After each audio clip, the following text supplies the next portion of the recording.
দর্শক, তিস্তা মহাপরিকল্পনা বাস্তবায়নে আরও খবর জানাতে আমাদের সঙ্গে রংপুর থেকে যুক্ত হচ্ছেন সহকর্মী মাহমুদ রাফিন। রাফিন, আপনি সকাল থেকেই সংবাদ সংগ্রহ করছিলেন তিস্তা মহাপরিকল্পনা বাস্তবায়ন নিয়ে।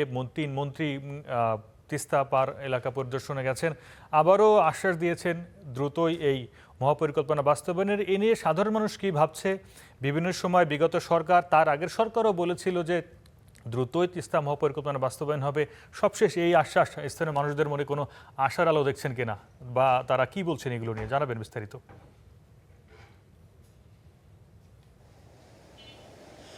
আরিফ, ২০১৮ সালের জাতীয় নির্বাচনের পূর্বে পতিত আওয়ামী লীগ সরকার মূলত তিস্তা মহাপরিকল্পনা বাস্তবায়নের উদ্যোগ করার কথা প্রথম জানায় এবং তারপরে ১৮ এবং ২৪ নির্বাচন, দুই নির্বাচনকে কেন্দ্র করে কিন্তু আওয়ামী লীগ সরকার এই তিস্তা মহাপরিকল্পনা বাস্তবায়ন করবে এই আশায় তিস্তা পাড়ের মানুষকে ঝুলিয়ে রেখেছিল।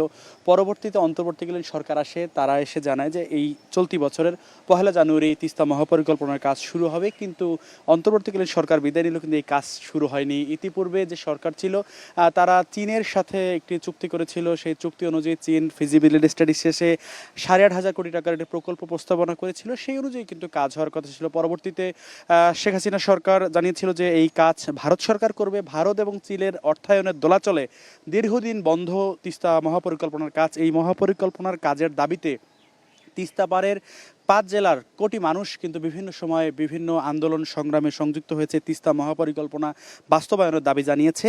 সেই দাবি দক্ষিণ হচ্ছে গত ১৭ তারিখে রংপুরের গঙ্গাচড়ায় তিস্তা গণসমাবেশ হয়েছে, মশাল মিছিল হয়েছে এবং আগামীকালকেও রংপুরের পৃথক ৩টি স্থানে তিস্তা মহাপরিকল্পনা বাস্তবায়নের দাবিতে মানববন্ধন, বিক্ষোভ কর্মসূচি রয়েছে।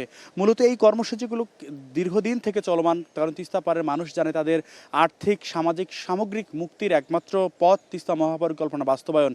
এই তিস্তা মহাপরিকল্পনা বাস্তবায়ন পরিদর্শনে আজ সরকারের পানি সম্পদ মন্ত্রী শহীদ উদ্দিন চৌধুরী, এনি প্রতিমন্ত্রী ফরহাদ হোসেন আজাদ এবং লালমনিরহাট ৩ আসনের সংসদ সদস্য দুর্যোগ ও ত্রাণমন্ত্রী আসাদুল হাবিব দুলু তিস্তা ব্যারেজ সহ নদী ভাঙ্গনপ্রবণ যে এলাকাগুলো সেগুলো পরিদর্শন করেছেন এবং সেখানে তিস্তা মহাপরিকল্পনা বাস্তবায়নের জন্য প্রধানমন্ত্রী তারেক রহমান কর্তৃক যে উচ্চ ক্ষমতা সম্পন্ন একটি বিশেষজ্ঞ দল গঠন করেছে, সেই দলের সাথে বৈঠক করেছেন এবং সেখানে মন্ত্রীরা জানিয়েছেন যে দেশি বিদেশি বিভিন্ন প্রতিষ্ঠান রয়েছে, তাদের সাথে কথা বলে খুব দ্রুতই তিস্তা মহাপরিকল্পনার কাজ একনেকের জন্য উঠাবেন। এই জন্য প্রধানমন্ত্রীর অগ্রাধিকার ভিত্তিক নির্দেশনা রয়েছে। আরিফ, ধন্যবাদ রাফিন। তিস্তা মহাপরিকল্পনা বাস্তবায়নের সবশেষ জানাতে রংপুর থেকে যুক্ত হয়েছিলেন সহকর্মী মাহমুদ রাফিন।